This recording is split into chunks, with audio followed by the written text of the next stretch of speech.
Look, I know pig feet sound crazy, but this dish right here, braised Dominican pig feet in a thick, dark, sticky sauce over rice, this is the one that makes people quiet at the dinner table. Let's get into it. First things first, you need about 2.5 pounds of pig front feet cleaned and split. Now you can ask your butcher to cut them apart for you, or you can just leave them as they are, because trust me, after 2.5 to 3 hours in that braise, they're going to separate all on their own. The meat does the work for you. Now the cleaning step is not optional. This is non-negotiable. You rinse them under cold water, scrub them down with 3 tablespoons of white vinegar, and then squeeze 2 whole lemons or limes over every single piece. The acid draws out impurities, neutralizes any strong smell, and leaves you with a clean, neutral base. Rinse them one more time, pat them dry. Done. They should look pale and smell like absolutely nothing offensive. If yours still smell funky after all that, throw them back. That's not the ones. Once they're clean, season them in a big bowl. Grab your pilon and mash 6 garlic cloves together with a teaspoon of dried Dominican oregano and a pinch of salt until it becomes a rough paste. That right there is the foundation of the flavor. Now add 2 packets of sazon con culantro y enchote, plus 2 teaspoons of adobo. Rub that garlic paste all over the pig feet. Get it into every crack and crevice. Now cover them and put them in the fridge for at least an hour. Overnight. If you're serious, I'm serious, so I marinate overnight. Now here's where it gets real Dominican. Get your caldero or heavy Dutch oven on the stove over medium-high heat. Add 3 tablespoons of vegetable oil, let it get hot, then add 1 teaspoon of sugar, just 1 teaspoon. And you're going to let that sugar caramelize. Do not touch it, just watch it until it turns deep amber. Almost looks like it's burning. It's not burning. This is azúcar quemada. This is what separates Dominican braised meat from everything else on the planet. That caramel gives the stew a deep mahogany color and a subtle bittersweet depth that you simply cannot fake with food coloring or soy sauce or anything else. Don't skip this step. Once that sugar is the color of dark maple syrup, go ahead and drop your pig feet in. Single layer, don't crowd the pot. Sear them undisturbed for 3 to 4 minutes per side until they're golden brown. Work in batches if you need to. Pull them out and set them aside. In that same pot, do not clean that pot. All the flavor is stuck to the bottom. Add the rest of your garlic, your roughly chopped yellow onion, half a green bell pepper, and half a red bell pepper. Sauté that over medium heat for about 5 minutes until everything softens up and your whole kitchen smells like a grandmother lives there.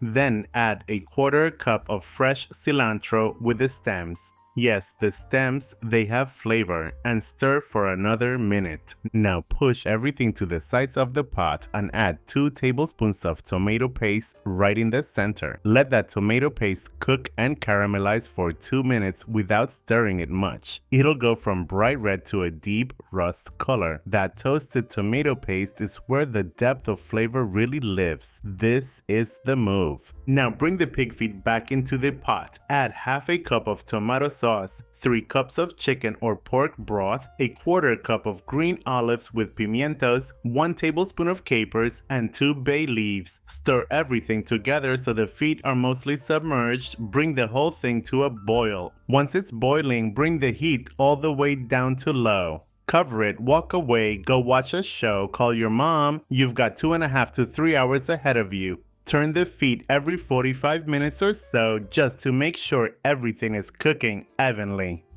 What's happening in the pot right now is magic. The collagen in those pig feet is slowly breaking down and dissolving into the braise, naturally thickening the sauce without a single drop of cornstarch or flour. The feet are getting tender. The flavors are getting deep. The sauce is getting sticky. Just trust the process. Mini soul snack, real quick. You know what's wild? Most people quit on slow things because they feel like nothing is happening. But the best things in life, relationships, growth, skill, healing, they all look like nothing on the outside while everything is changing on the inside. Trust the slow burn. Okay, back to the pot. after about 2.5 to 3 hours, when you can press a fork through that skin with almost no resistance and the meat is pulling away from the bone on its own, take the lid off. Let it go uncovered for the last 20 minutes so the sauce can reduce and tighten up. You want it thick enough to coat the back of a spoon heavily. Taste it, adjust salt and black pepper. Pull out those bay leaves, we're done. Serve over rice. Spoon that dark, glossy, sticky sauce all over the top. Add a side of tostones or boiled yuca if you want to eat like a Dominican. Slice some avocado on the side, squeeze a little fresh lemon or lime over the whole plate. And then just sit with it for a second because this dish took patience and the reward is absolutely worth it. Now here's the joke. Why did the pig feet make the best dish at the party? Because they really put their best foot forward. I know, but you laughed. And listen, if this dish intimidates you, it shouldn't. This is peasant food. This is the food of people who wasted nothing and made everything taste incredible. My abuela didn't have fancy cuts. She had pig feet and patience, and that was enough. The full written recipe with exact amounts, step-by-step photos, instant pot instructions, and all the tips you need is waiting for you at kelvinskitchen.com. I'll put the link right in the description. If this video helped you, subscribe, hit that like button, and drop a comment. Especially if you tried this, I want to know. See you in the next one.